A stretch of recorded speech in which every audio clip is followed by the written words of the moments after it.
ഏറ്റവും ഇഷ്ടമുള്ള കുറച്ചു പേരുടെ പേര് പറയാൻ പറഞ്ഞാൽ എത്ര പേരുകൾക്കൊടുവിലാണ് നമ്മളെല്ലാം നമ്മെക്കുറിച്ച് ഓർക്കുന്നത്.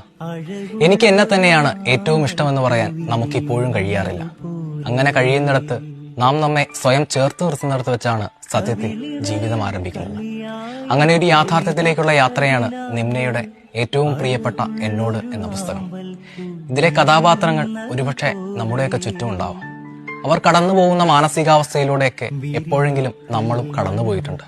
ആ യാത്രയിൽ സന്തോഷങ്ങൾക്കൊപ്പം സങ്കടങ്ങളുമുണ്ട്. വിജയങ്ങൾക്ക് പിറകിൽ 1000 പരാജയങ്ങളുടെ കഥകളുണ്ട്. പ്രണയത്തിൽ എവിടെയൊക്കെയോ തോറ്റുപോയിട്ടുണ്ടാവും. എങ്കിലും നമുക്ക് മുന്നോട്ട് നടന്നേ മതിയാവും. വീടായി മാറുന്ന ചില മനുഷ്യരുണ്ട്. സന്തോഷങ്ങൾക്കും സങ്കടങ്ങൾക്കും വഴക്കുകൾക്കുമൊക്കെ ഒടുവിൽ നമുക്ക് നമ്മളായിരിക്കാൻ കഴിയുന്ന ചിലയിടങ്ങൾ.